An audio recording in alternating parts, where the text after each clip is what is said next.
Hey guys, Josh in here for the DVRT system and this month's Metabolic Stability. We want to go back to squats because I think squatting is such a fundamental thing we all want people to do, yet it can be one of the most challenging things to have people to do well and build that success. We need to build wins early with our clients and we're going to get them excited about training with us. So having an understanding of how the body works and how to get people to move better is really going to benefit both your client and your training business. What we're going to do is we're going to focus really on three different elements. Where we start with from, how do we create tension to create stability, and then how do we use different functional fitness tools to give feedback to people upon how to squat properly. I've gone around the world trying to teach people these ideas because they're so simple and they can be so transformative. So we're going to focus first on the idea of tension and why we're doing what we're doing. First off, when a lot of you get, and you ask people to do a bodyweight squat, and you get something that looks like this, we generally go and go, oh man, you got all this mobility problems, we got to stretch this, we got to mobilize that. While definitely there could be a benefit for doing mobility work, a lot of it is just a lack of body awareness and how to use the body structure to our advantage. When you give people some very specific tips, it's amazing how that transforms, because remember, the way that our body reacts to feeling unstable is to go into flexion. That's why when you see people very early on in a lift, they'll bend their elbows too early. They'll shrug their shoulders, they'll shoot their head, they'll flex their trunk. Those are all elements of flexion. Now, it makes sense because if we feel unstable, it would make sense to expose our body and create more extension. That would make our body more prone to injury. So how do we get people out of these elements? Well, one of the first things we got to do is get people to understand where the squat begins from. So for a lot of people, I ask coaches, where does the squat begin? They'll say either knees or hips. It's neither one. And if you get this other little fundamental concept, you can really transform people's squats. It begins with the feet. If you don't get people to engage their feet, they don't have a stable foundation to work from. That's where you see a lot of these collapses, whether it be from the knees or flexing the trunk forward. I'll give you a little example. So generally I tell people to take a hip width stance and then take one step out. For a lot of people, that's going to be about their squat stance. If they need to adjust that slightly, that's fine, but that's going to fit most of your people. We turn the feet out slightly just so we don't have the head of the femur jamming into the pelvis. It just gives people more freedom of movement. Now, if I were to start trying to bend from the knees, you see generally that the knees collapse in and I flex forward. So a lot of people go, well, that's knee valgus, we got to strengthen the glutes, we got to do this and that. Well, the problem is if you understand things like the concept of great coach Mike Will talk about in the joint by joint, if I don't have a stable foundation with my feet, there's no way that my knees can have that stability. Watch, if I just try to grab the ground, this is why I'm barefoot, grab the ground with my feet, like they were my hands, all of a sudden you notice that my knees turn slightly out. So even in this position, just standing here, if I want to try to bring my knees in, if I'm gripping the ground, I really can't. That's why making sure that people are in proper shoe wear when they squat is really important. If you can't go barefoot in your facility, having a minimus shoe is really important because people need to feel the ground. A lot of you probably trying this are so detached from feeling your feet, you can't really get that sensation, so try this barefoot. So when I grab the ground, that sets my pelvis in position. But how do you get your clients that maybe don't have that feeling being able to transition and understand what you want? So I really have fallen in love with the Perform Better Extra Large mini bands. They're great tools that you can use, and simply you can go ahead and just put them around the middle point of your feet, like so. Now I have feedback. I can create tension, and I have to grip the ground. If I lose tension, it pulls my feet in. But if I grab the ground, I have that nice tension. So again, I start to understand where I want to move from. I have that strong foundation. My glutes are already engaged. Remember, your glutes don't all of a sudden just turn on magically. They're a byproduct of the connection up the body from your foot, because we're mostly designed to walk, run, and so forth. We're designed to build the motion. So right here, I can prevent a lot of collapse of knees as long as my feet stay engaged. If my feet start to lose it, then you notice my knees start to lose it as well. So there's a great tip right off the bat. Now, from there, we do want people to push out with their knees, all right? The reason being is because we want to make space for our pelvis to come down. That accentuates the glute activation of the lift. So what we want to do first is make sure people understand how to activate that lower body tension. Now, the nice thing is about if I can combine the bands is I don't have people like continuing to plie squat, right? I don't want them to keep turning their feet out. I want them to keep that position. So I'm generally going to use a heavier band for higher up in the body. So I can place this either above or below my knees. For right now, I'm going to place it below, like so. And the extra large knee bands give me a little more room. And then I can use the smaller ones to my feet. That wasn't the most graceful way of doing that, but you get the idea of what I'm trying to do. So right now, if I just have tension here, the tension is creating stability up my entire chain. I can really feel those glutes engaged. So if I grab the ground with my feet and I push out, already I'm starting to understand where I need to be in that squat. If I lose tension in those bands, then I start to immediately gain feedback of what I'm not doing. So I'm getting kinesthetic cues to my client, and that tension will instantly allow me to move better. It goes back to the sort of the proximal stability, distal mobility idea that works for different segments of the body, not just the spine. So what we're going to do in a moment is we're going to combine these elements with an actual load because we have to adjust what we're doing for the upper body as well. All right, so we built some of the lower body tension. We need upper body tension too. A big mistake a lot of coaches make is they assume we're not going to give load to our client until they master their body weight. Now, if we're under the assumption we're using load to challenge the movement pattern, that would make sense. However, we're going to use load to help give feedback to the movement pattern. So we're going to use our press out squat from our DVRT system. Now I realize you can press out a variety of implements, but I'm going to go over why we use the ultimate sandbag because of the nature of the back. Now, before we do that, let's again verify or understand why we're using tension in the upper body. Well, if you understand the connected chains of the body, you'll understand that the lats and glutes are connected through the core. They work when we're walking, as we walk in opposites, to create stability in the spine. So we want to create that tension through the lat and core to help our lower body. That's creating some of that proximal stability for that distal mobility. So whenever we want that connection made, that's why I use connection sometimes instead of core stability, because people don't, it's vague for a lot of people what core stability actually means. We're actually building a lot of those intrinsic core muscles. Now, so to activate the lats, what I have to do is position the load correctly. A lot of people, and one reason we use ultimate sandbag is because of grip. I can actually pull the bag apart. A lot of times if I'm holding a dumbbell or even a smaller kettlebell, my hands are too close in, I can't get that tension that I want to create tension in the lats. For those of you in the kettlebell world, you know that when you do a kettlebell swing, the first thing you do is try to break the handle. That creates lat engagement. Why do you want lat engagement? It helps maintain that plank during the swing. For those of you that do barbell deadlifts, one of the first things you do when you grab the bar is to try to break the bar. You try to engage that lat to again reinforce that spinal stability. So it makes sense in the squat, we want to try to create that similar effect. Also, you're going to get a side benefit of getting a shoulder stability exercise because grip is related to the rotator cuff. So we're going to create that tension first. Now, I want a 90-degree angle with my elbow. A lot of people get in trouble, and this is why a lot of the other implements don't work, because when it feels heavy in the hands, they come up high on the body. So when I go out and I press out, people start to shrug the movement, and they don't get that lat engagement, that core engagement that we want from the exercise. So yes, we're getting a counterbalance from the lift, from the actual load, but more importantly, what a lot of your clients will feel is that core engagement helping out the movement. They'll feel strong, they'll feel stable in the exercise, that tension. So something I want to look for is as I'm pressing out, I want to see the crease of my elbow coming up as I finish the lift. And you want to time it, you want to go slowly so that you finish the press out at the bottom of your lift. Remember, you're using the press out to assist range of motion. So I'm going to grab a power ultimate sandbag here. For a lot of your clients, 10 to 15 pounds is going to be fine. For more advanced people, 25 to 35 pounds.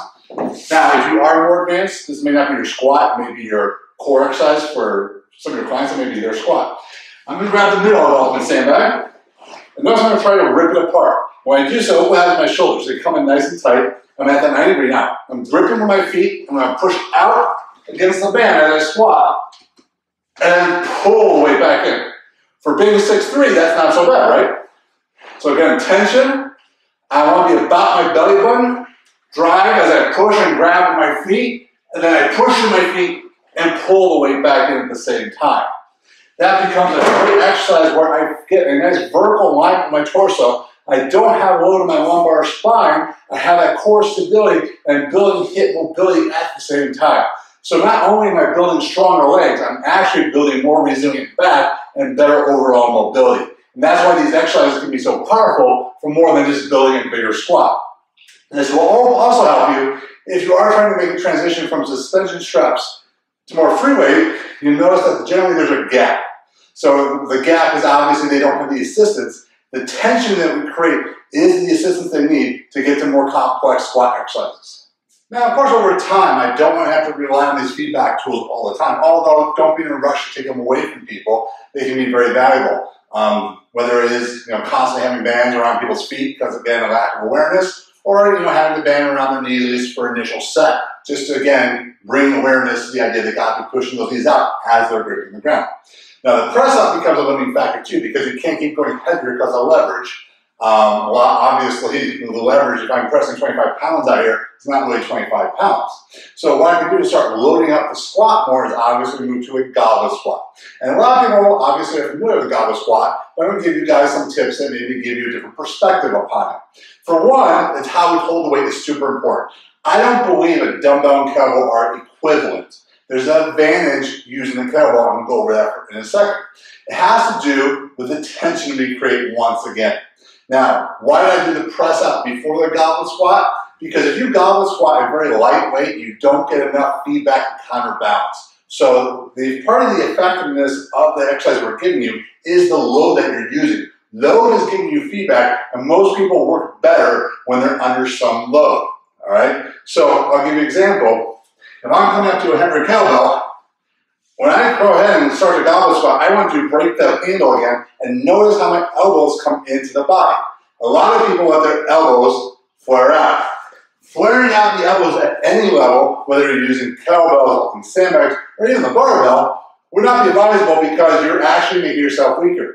People think they're getting leverage, but they're making yourself weaker because you're disconnecting the lat core from the exercise.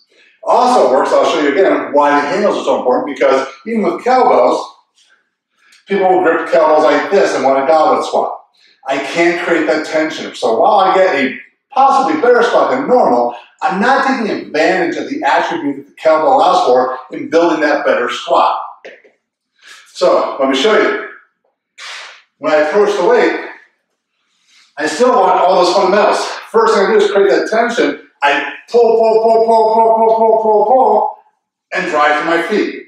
If I let my elbows flare, this becomes much, much heavier in my back, and I fall forward. So that tension, that breaking of the handle becomes of great importance, and I want to keep doing that. Basically, you're creating that plank. You're creating that strong plank in your movement, which again creates that core tension and allows that better range of motion in the lower body. So remember, there's lots of things going on that could be something that you have to constantly remind your clients. Once they create tension here, you have to remind them to create tension in their feet and push their knees out. So your cueing has to be a point, but it's also got to be simple.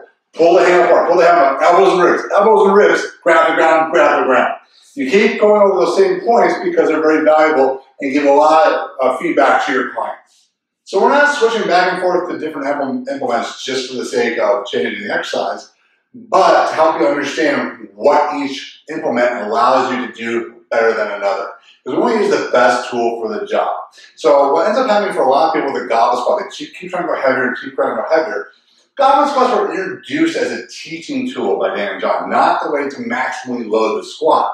So what ends up happening for a lot of people is they just can't hold enough weight at some point. So what we can do is we can actually switch to a ultimate sandbag bear hug squat. Now why does this work better? So where kettlebells get harder to hold as they get bigger, the ultimate sandbag, because of their dimension, actually become easier to hold because they become part of our body. When I used to do competitive strongman, when you do stone lifts, one of the keys in doing a good stone lift is making the stone part of your body. Where a lot of people see, the lifters flexing and rounding, what they're actually doing is creating tension into the ball, those atlas stones, and that becomes one big sort of body structure. And that tension creates that stability. So they're actually creating a lot of intra-abdominal pressure and stability through the exercise. Similar here, but we're not going to have the rounding, which is good because a lot of your clients can't have that. So it's a nice bridge to more complex squats, and we can start to really load up the body. So we can start to build up those lower body, but the other part is that core and upper back as well. So one of the keys you're going to find again is that I'm going to stagger my hands and try to rip the bag apart. So you can either use a cue ripping the back apart or elbows in the ribs. And what you'll find is that causes the lats to get tight, but also you get the scapula to move as well. We don't want to say shoulders back because a lot of people, when you say shoulders back, they dump the pelvis forward and we lose that core stability. If I try to rip apart, which is really what I want to do because I want to create that tension, is allow me to keep my pelvis in place and but creates that tension that I want in the upper back. So in other words, you're getting a postural exercise, you're getting a shoulder stability exercise as well because you're training a lot of those same attributes. So generally done either with a strength or a burly ultimate standing. The strength is our short crescent, our medium, our burly, or our large. You're going to want to line up so the flat face is underneath you, and you're going to about 50% or a little bit forward on the initial lift. You never want to be back too far because that creates a lever arm upon the low back. Now what you have to do is you have to appreciate I'm going to go lower than I have any other implement, rather than my deadlift a bar, my high pull a kettlebell, whatever it is, because I'm going to have to get my hand underneath the back just to lower the ground. The reason I bring that up is that you have to make sure that's appropriate for your client. You may have to elevate the implement on a step or something for your client so they don't end up riding the back. So I'm still going to hip hinge to initiate the movement, but I'm going to have to create more knee bend because of the range of motion. You're going to notice I'm going to come to the side, I'm going to lock in my arms, and notice how I'm going to get those lats tight. I'm just going to create enough force to get the bag up here. A lot of your clients are going to have a hard time understanding that they don't need to go maximally hard to just bring the weight in place. So if I line myself up properly, not that scary, right? Now at this point, because my hands are staggered, I'm going to pull apart. Grab the ground, push my knees out, push my knees out, push my knees out. I get that nice little spot, I'm still pulling apart, drive up to the feet. Again, grab the ground, pull apart, pull apart, pull apart, pull apart, push through. Come down when you're done. The nice thing is this, you have massive rise in heart rate. It's great metabolic exercise as well because of all the muscles that you're using and the deliberate tension that you're creating. So the bear hug squat is a really valuable exercise for your clients because, again, they can go heavier so you can build a lot of that strength in the lower body while getting so many other functional fitness qualities done at the same time. So as we're going through these progressions, hopefully there's a couple of things you appreciate. We're not changing a lot of weight. We are changing some implements, but you don't need to actually be spending a lot of time to change the weight. You can just change how we're holding the weight or the implement we're using to get a different outcome. So it gives you more purpose to the tools you have, and also these tools can be used in so many different ways. It gives you more value to the tools that you're using. You're also probably understanding that we're doing a lot anterior loading in front of the body, right? So people often go, well, when do we get to the back squat? Personal opinion, there's no need to do it. If you're dealing with general population, you don't know the spinal health of a lot of your people. A lot of your clients are going to be over the age of 30 to 35. There's a lot of changes to their spinal columns. The last thing they need is a lot of spinal compression. If you're training athletes, the longer you're in a sport, the more beaten up your body becomes. They too don't need a lot of that spinal compression. This also works in this respect that when you look at a lot of the research, the front squat or any type of anterior squat has been shown time and time again to activate as many muscles in the lower body as the back squat, but not cause a lot of negative impact to the lumbar spine as you've seen. Plus, I love what Coach Boyle has pointed out, in real life, we're building functional fitness. Our legs can only create as much force as your core will allow for. So we might as well try to connect them as much as possible. Now, so that also leads us to where we're going, which is a front-loaded ultimate sandbag squat. Now, this looks similar to a barbell front squat. It looks similar to a kettlebell front squat. I'm going to go over the differences. The biggest difference is the tension I can create into the lift. The fact that I can pull in and apart the bag to create more stability and strength through my core. That, at this point, you should understand, creates a stronger position for the squat. Now, over time, I'm going to try to challenge those components by not giving as much feedback. But for your clients, you notice we're giving such a layer of squats, you should be able to find the right squat for them and be able to build upon that over time. So what's different than, let's say, a barbell exerter squat is I can't create tension against it. It just sits in the crooks of my arm. The barbell in the front squat, if I take my arm away, it's on my frame. This is more like a plank. So when we're in a front plank, we're creating tension in the ground. Here we want to create tension in the back. Also, you're going to notice as the bags get bigger, it puts more stress upon the core as well. So I'm going to set up in a good clean. I'm going to pull the hands apart, back close to my body, elbows come up. and I cast it back nicely so my elbows should be in towards my body.